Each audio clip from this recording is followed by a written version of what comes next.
وہ अपने वक़्त का सुल्तान था। एक रोज़ सुबह सवेरे जब अपने मुहाफ़िज़ दस्ते के साथ सैर से लौट रहा था, रघुनाथ मंदिर के पास से गुज़रते हुए मोती महल जाने के लिए, तो उसने देखा कि सड़क के किनारे बहुत से लोग एक शख्स को घेरे खड़े थे। घोड़े पर सवार सुल्तान रुका, अपने मुहाफ़िज़ दस्ते के सलार राजहान की तरफ देखा और इसे मुखातब करके कहने लगा, देखो यहाँ काफ़ी लोग जमा हैं, क्या मामला है? मुहाफ़िज़ दस्ते का सलार अपने घोड़े से उतर गया जहाँ लोगों का हजूम था। थोड़ी देर बाद वो लौटा और सुल्तान को मुखातिब करके कहने लगा, सुल्तान मोहतरम, वहाँ एक नजूमी एक बच्चे का हाथ देख रहा है और लोग इसके गिर्द जमा हैं। सुल्तान के चेहरे पर हल्का सा तबस्सुम नमूदार हुआ और मुहाफिज सलार राजहान को मुखातिब करके कहने लगा, क्या तुम्हें नजूम पर एतकाद है? राजा ने मुस्कुराकर जवाब दिया, सुल्तान मोहतरम, नजूम एक इल्म है और इसकी हकीकत इन्हीं लोगों को मालूम है जो इसमें महारत रखते हैं।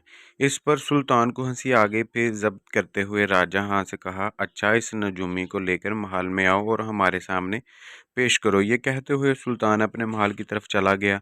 राजहां लोगों के हजूम में गया। वहां हंसा हालत में एक नजूमी बैठा हुआ था।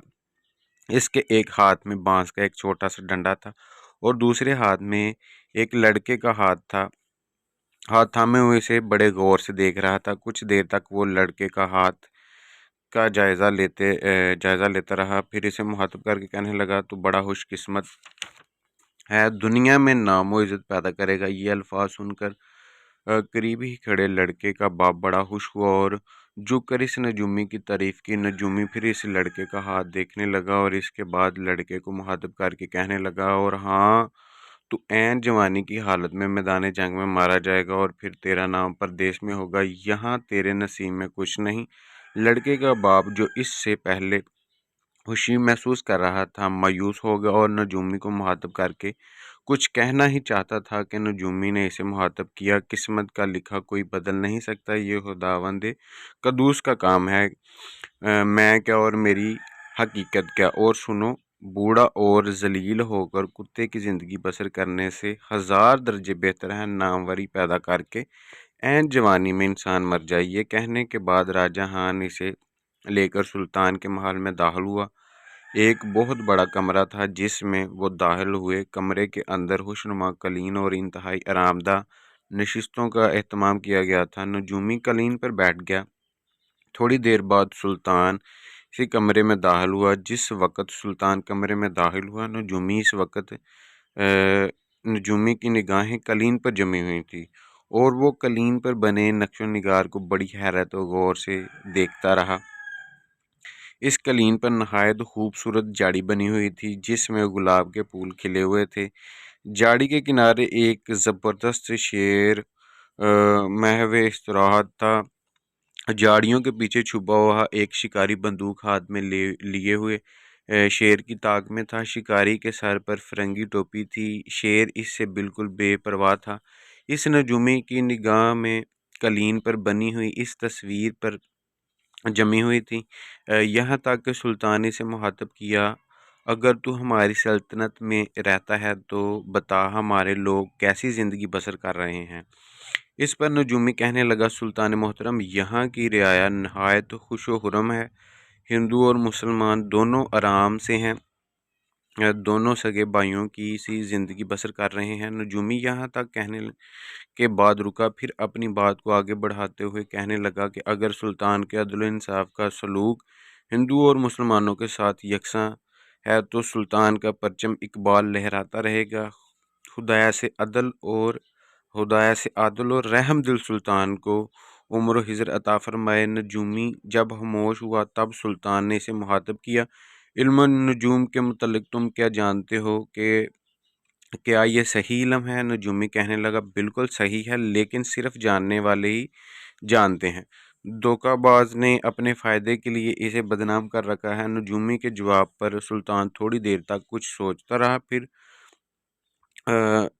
राजदाराना अंदाज में अपने सलार राजा से कुछ कहा, जिसके जवाब में वो बाहर निकल गया। थोड़ी देर बाद वो एक पिंजरा लेकर आया जिसके अंदर एक तोता बंद था। सुल्तान के पिंजरे को खोलकर तोते को इस तरह हाथ में पकड़ लिया कि इसकी दोनों टांगें सुल्तान की मुट्ठी में थीं اور پر کھلے ہوئے تھے۔ طوطا پھڑپڑانے لگا۔ پھر سلطان نے نجومی کو مخاطب کیا، اب یہ تو بتا کہ اس طوطے کی قسمت میں کیا لکھا ہے؟ نجومی نے کندھے اچکائے اور لاپرواہی سے کہنے لگا، مجھے ایک کاغذ اور ایک قلم مہیا کی جائے۔ سلطان کے حکم پر دونوں چیزیں نجومی کو مہیا کی گئیں۔ نجومی نے کاغذ پر کچھ لکھا اور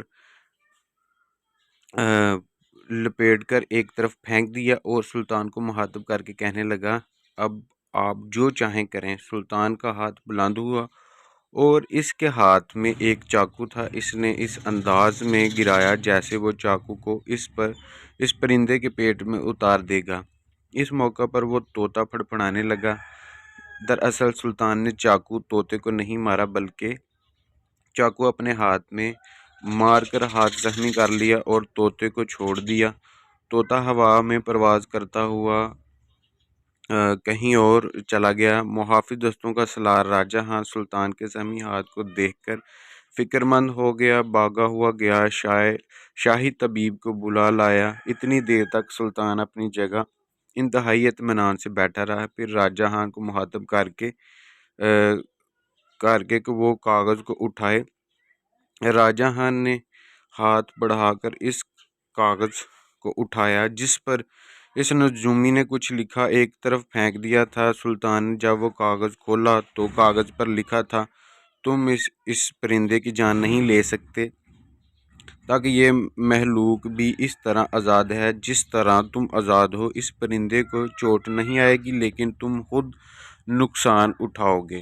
سلطان نجومی کی تحریر پڑھ کر سراپا حیرت بن گیا۔ شاہی طبیب نے سلطان کے ہاتھ پر جو زخم آیا تھا اس پر پٹی باندھ دی۔ اس موقع پر نجومی اپنی جگہ سے اٹھ کر جب جانے لگا تو سلطان نے اسے مخاطب کیا، میری قسمت کے متعلق بھی کچھ بتاؤ۔ اس پر نجومی پلٹا اور قالین پر خوبصورت جو تصویر بنی ہوئی تھی اس کی طرف اشارہ کرتے ہوئے کہنے لگا، سلطان کی قسمت اس قالین پر نقش ہے۔ قسمت کا حال پوچھنے والا یہ بہادر، بے باک، نڈر اور جنگجو جوان ٹیپو سلطان تھا، جو ہندوستان کی سلطنت میسور کا آخری فرما رواں اور سلطان حیدر علی کا بیٹا تھا۔ 1750 میں دیوان ہلی کے مقام پر پیدا ہوئے۔ ناک ہمدار، آنکھیں بڑی بڑی اور پر آب تھی۔ چہرے کے حدوحال نہایت باروب اور باوقار تھے۔ ہاتھ پاؤں چھوٹے چھوٹے اور گردن پر بل پڑتے تھے۔ قد 5 فٹ 8 انچ تھا۔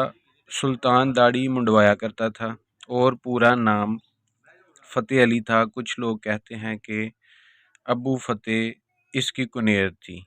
یہ تھا سلطان کا چھوٹا سا تعارف، جسے ٹیپو سلطان کہا جاتا ہے۔ ٹیپو سلطان کے نام سے یہ مشہور تھے اور ٹیپو سلطان کا یہ جو واقعہ، یہ جو کہانی ٹیپو سلطان کے بارے میں نے آپ کو بتائی، اگر آپ کو یہ کہانی پسند آئے، یہ سٹوری پسند آئے تو پلیز اس ویڈیو کو لائک اینڈ شیئر لازمی کریے گا۔